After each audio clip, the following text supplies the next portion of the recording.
আন্দোলনের কারণে রাজস্ব আহরণ বাধাগ্রস্ত হচ্ছে, যা দেশকে ঋণের দিকে ঠেলে দেবে। রাজস্ব কর্মকর্তাদের আন্দোলন সম্পর্কে এমন মন্তব্য করে সংস্থাটির চেয়ারম্যান আব্দুর রহমান খান বলেছেন, আলোচনার মাধ্যমে সংস্কার প্রশ্নে সৃষ্ট সমস্যার সমাধান হবে। এদিকে আন্দোলনে বাধা দিতে বৃহস্পতিবার রাজস্ব ভবন অবরুদ্ধ ও এনবিআর সংস্কার ঐক্য পরিষদের সভাপতিকে এনবিআর প্রাঙ্গণে প্রবেশ করতে দেয়া হয়নি বলে অভিযোগ উঠেছে। এনবিআর চেয়ারম্যানের অপসারণ সহ 4 দফা দাবিতে দ্বিতীয় দফায় গত সোমবার থেকে এনবিআর সংস্কার ঐক্য পরিষদের ব্যানারে আন্দোলনে নেমেছেন রাজস্ব কর্মকর্তারা। আগামীকালকের মধ্যে চেয়ারম্যানকে অপসারণ না করা হলে শনিবার থেকে কর, কাস্টমস ও ভ্যাট বিভাগের সকল দপ্তরে লাগাতার কমপ্লিট শাটডাউন ঘোষণাও দিয়ে রাখেন তারা।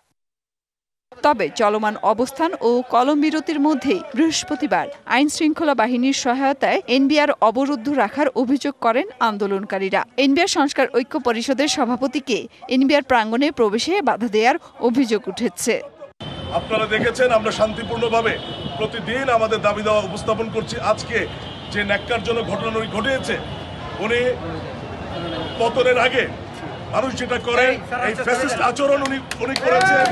এমন অবস্থায় রাজধানীর পল্টনে ইকোনমিক রিপোর্টার্স ফোরামের সেমিনারে রাজস্ব বোর্ডের চেয়ারম্যান জানান, আন্দোলনের কারণে রাজস্ব আহরণ বাধাগ্রস্ত হচ্ছে। জীবনের সব আয়োজন এখানে একসাথে। আজকে আমরা 5টায় তাদের সাথে বসার কথা, হয়তোবা এই আলোচনার মাধ্যমে একটা সুরাহা আমরা পাবো বলে আমরা আশা করি। এরপরেও এটা নিয়ে অনেক যাচ্ছে। এই জুন মাসের আর আজকের দিনের পর আর 2 দিন আছে আমার ট্যাক্স কালেকশন ডে। আমি প্রতি সেকেন্ডে প্রতি মিনিটে আমার কালেকশনের ঘড়ি দেখি। গতকাল পর্যন্ত কত হয়েছে? 3,53,000 কোটি সম্ভবত। এদিকে বৃহস্পতিবার কর ও কাস্টমস ক্যাডারের একটি প্রতিনিধি দলকে আলোচনায় বসার জন্য আহ্বান জানিয়েছেন অর্থ উপদেষ্টা।